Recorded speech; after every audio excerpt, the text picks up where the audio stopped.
Assalamualaikum warahmatullahi wabarakatuh. Saya Ainul Mashirah, bukan sekadar host tetapi juga pembawa suara. Pada hari ini, suara ini kembali untuk menceritakan satu cerita. Cerita Syawal, cerita kita. Sejarah Hari Raya Aidilfitri dalam Islam bermula selepas hijrah Nabi Muhammad SAW ke Madinah. Masa itu penduduk Madinah dikenali sebagai kaum Yathrib dan ketika itu mempunyai 2 hari perayaan yang diwarisi daripada tradisi jahiliah.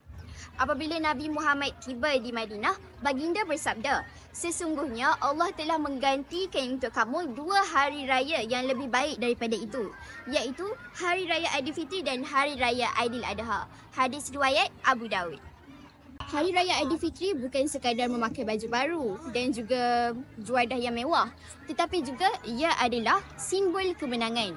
Kemenangan atas menundukkan nafsu, kemenangan atas keikhlasan dan juga kemenangan seorang hamba yang kembali kepada Tuhannya. Syawal, bulan yang mengajar kita erti mensyukuri setiap nafas yang telah kita lalui di bulan Ramadan yang penuh mujahadah. Dari pagi Syawal, umat Islam di seluruh dunia mengalunkan takbir raya, menunaikan solat sunat Aidilfitri dan saling bermaafan. Baju baru, kuih raya dan kunjung-mengunjung hanyalah pelengkap tradisi. Yang utama adalah kasih sayang dan perpaduan.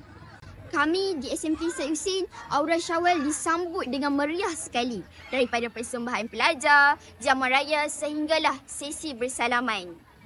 Aidilfitri bukan penamat, ia permulaan kepada kebaikan yang baharu. Saya Ainul Mashirah mengucapkan selamat Hari Raya Aidilfitri kepada semua yang menonton. Assalamualaikum warahmatullahi wabarakatuh. Bismillahirrahmanirrahim.